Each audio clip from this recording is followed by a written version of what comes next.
Caitlin Clark just earned a starting spot on Team USA's latest roster. Angel Reese, benched.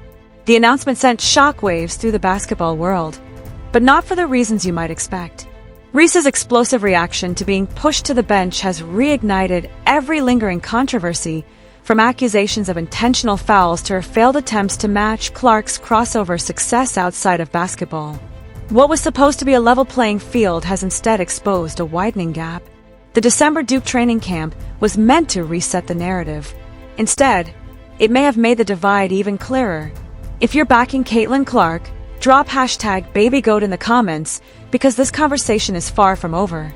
For Clark, the upcoming Duke camp represents a chance at redemption after being completely left off the 2024 Olympic roster. Head coach Kara Lawson and USA Basketball Managing Director Sue Bird have been tracking Clark closely since the moment she entered the WNBA. And it wasn't just about her record-breaking rookie stats. They were watching her leadership, her composure, and most importantly, her ability to elevate everyone around her. Clark arrived in Durham carrying real baggage. A lingering groin injury had cut her 2025 WNBA season short, while other players enjoyed full seasons to make their case. The timing couldn't have been worse for someone fighting for a national team spot. But Lawson and Bird had already seen enough over Clark's first 2 professional seasons to know she deserved serious consideration. The coaching staff paid close attention to Clark's impact in Indiana, especially her chemistry with Aaliyah Boston. What was once a solid post-game evolved into an elite two-way threat once Clark took the reins. Their pick and roll became the backbone of the Fever's offense. Clark routinely threaded passes through traffic that most guards wouldn't even attempt, and Boston finished with authority at the rim. That kind of influence doesn't show up in box scores alone, and it's exactly why Clark is starting, while others are watching from the bench. Rim. Kelsey Mitchell experienced a similar resurgence, playing alongside Clark. Mitchell had always been an elite scorer, but Clark's court vision unlocked opportunities she'd never consistently had before. The veteran guard posted career highs in both efficiency and playmaking, largely because Clark's presence demanded so much defensive attention that Mitchell was suddenly getting the cleanest looks of her WNBA career. Lexi Hull's development told the same story. Once viewed as a depth piece, Hull evolved into a reliable starter, knocking down open threes and defending multiple positions at a high level. Clark's ability to generate quality shots for role players became a defining trait that the coaching staff simply couldn't overlook. At that point, it stopped being about individual talent. Clark had proven she could elevate an entire roster. The leadership qualities she developed during her early professional seasons impressed Sue Bird and Kara Lawson even more than her legendary college resume. Clark learned when to take over and when to let the game come to her. She ran complex offensive sets under pressure, accepted coaching, and adapted her style to fit different systems and personnel. Her chemistry with Aaliyah Boston was impossible to miss. Their pick-and-roll execution left defenders scrambling for answers. Clark's timing was flawless, and Boston's rolls to the rim created easy scoring opportunities that punished even the slightest defensive mistake. This wasn't just star power, it was system-changing influence, and that's exactly what Team USA was looking for. Opportunities. The coaching staff saw a partnership that could anchor their offensive system for years. It was the kind of on-court chemistry you can't manufacture, and something other players struggle to replicate once they entered the professional ranks. Angel Reese, by comparison, had difficulty adjusting to the pace and spacing required at the national team level. Her skill set thrived in college, but the international style exposed limitations. She struggled to create her own shot consistently against elite defenders, and her passing lacked the precision needed to operate point-forward sets, something that became evident during her stints in that role with the Chicago Sky. Clark's performance during training sessions told a completely different story. She proved she had evolved far beyond her college reputation. This wasn't a player relying solely on deep threes and highlight passes. Clark had developed into a true floor general, scoring efficiently, distributing with purpose, and making smart decisions under pressure. The coaching staff saw a player capable of running an offense at the highest level. Clark earned her starting position through pure basketball excellence, not politics, hype, or media attention. She outplayed veteran guards, adapted seamlessly to different lineups and game plans, and built immediate chemistry with established national team players, especially with Boston anchoring the frontcourt. She wasn't just filling a roster spot. She positioned herself as a cornerstone Lawson could build around for the 2026 World Cup and the 2028 Olympics. What once looked like a devastating Olympic snub became the fuel Clark needed to reach an entirely new level. Reese's fury over being benched didn't come out of nowhere. When viewed alongside her past reactions to Clark's success, the pattern is hard to ignore. This wasn't the first time Reese responded explosively to Clark's rise, and it likely won't be the last. That pattern began with a series of so-called unintentional, flagrant fouls that looked far more deliberate on replay. Reese developed a reputation for making overly aggressive contact against Clark, plays that went beyond normal physical basketball. Officials may have ruled them as standard fouls, but repeated replays suggested intent rather than accident. Then there was the infamous 2024 incident when Kennedy Carter blindsided Clark with a cheap shot. Reese was caught on camera clapping and celebrating the play. Instead of staying neutral or showing concern, she openly reveled in it. That moment spoke volumes. The same pattern resurfaced when Clark was named Time magazine's Athlete of the Year. Rather than offering congratulations or remaining silent, Reese posted content about being overlooked and underappreciated immediately after Clark received one of the most prestigious honors in sports. The timing wasn't subtle, and it wasn't coincidental.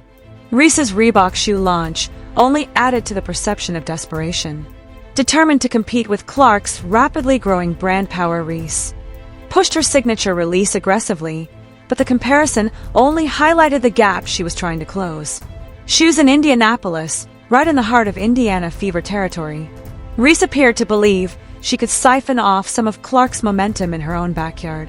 Instead, the move backfired spectacularly. Attendance was nearly non-existent, turning the event into one of the most awkward marketing misfires in recent sports memory. The empty venue spoke louder than any headline ever could. While Clark was selling out arenas and drawing massive crowds wherever she played, Reese couldn't fill a small promotional event in the same city.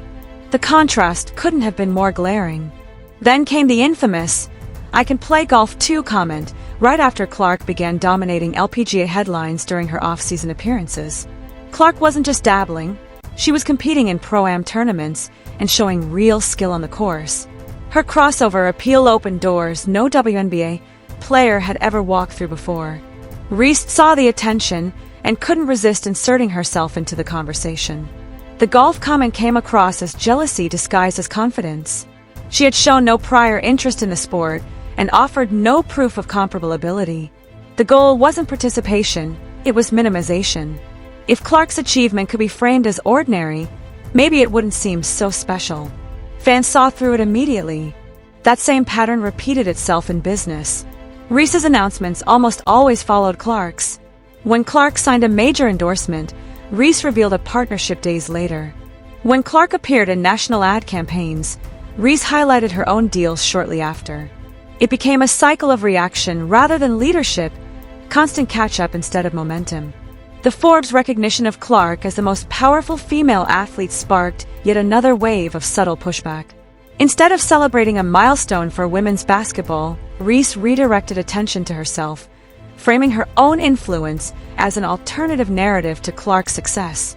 Every single moment reinforced the same reality. While Clark continued to set the pace and expand the sport's reach, Reese remained locked in comparison mode, reacting, deflecting, and struggling to escape a shadow that only kept growing larger. Every incident revealed the same underlying truth. Reese couldn't handle Clark's success and repeatedly tried to diminish it. Whether it was overly physical plays on the court, passive-aggressive social media reactions to awards, failed marketing stunts, or desperate attempts to mimic Clark's crossover appeal, the pattern was impossible to ignore. Now, with Clark starting for Team USA while Reese watches from the bench, that long-building jealousy has reached its breaking point. The national team selection represents the highest level of validation for basketball excellence, and Reese has landed exactly where her behavior has consistently pointed. Clark's starting role isn't just about basketball. She's building a business empire Reese can't come close to matching.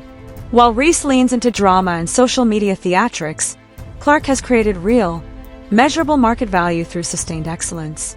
The numbers don't lie. They tell a clear story about who actually moves the needle in women's sports. Nike's $28 million deal with Clark dwarfs anything Reese has managed to secure with Reebok. And this isn't a standard WNBA endorsement. Nike structured Clark's contract the same way they do with NBA superstars: a signature shoe line, guaranteed money, and long-term revenue sharing. That's the same playbook Nike once used with Michael Jordan. That level of commitment from the world's biggest sports brand speaks volumes about Clark's ceiling.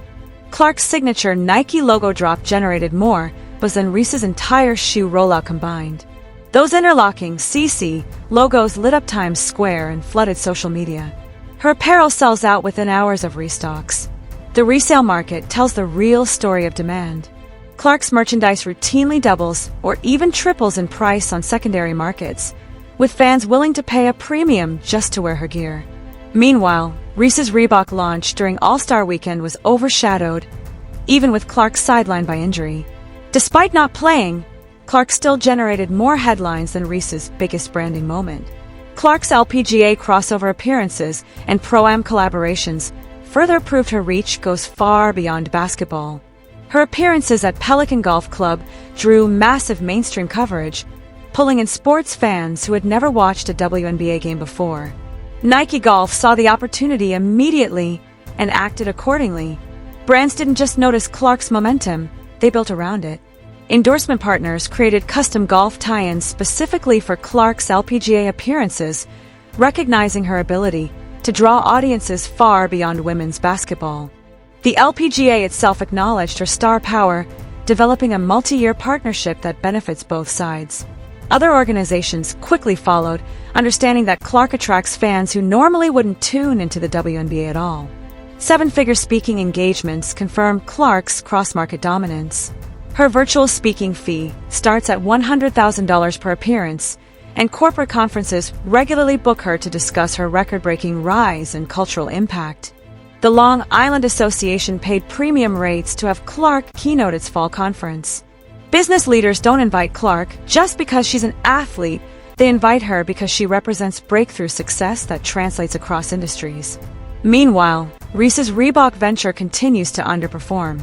Weak sales and poor consumer engagement have followed her signature shoe launch, which generated minimal buzz compared to Clark's Nike releases.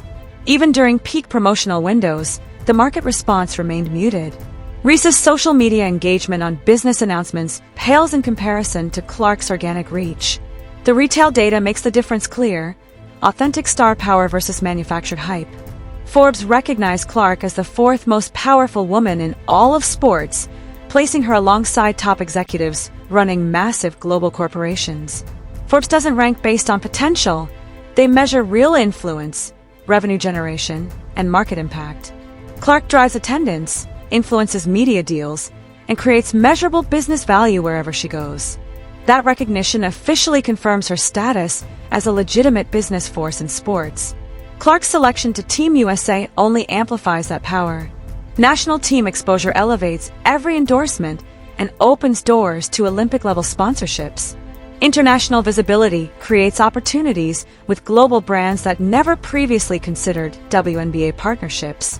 Olympic athletes command premium endorsement rates, and Clark's starting role places her squarely in that elite category. The business world understands what real excellence looks like. Companies invest in athletes who deliver measurable returns, and Clark's track record shows consistent growth across every metric that matters. Her partnerships generate buzz, drive sales, and create long-term value. The Team USA announcement alone added millions to her brand value. While Reese watches from the bench, sponsors pay close attention because Olympic exposure represents unmatched marketing leverage. Clark's business empire continues to expand while others struggle to build sustainable brands that genuinely connect with consumers.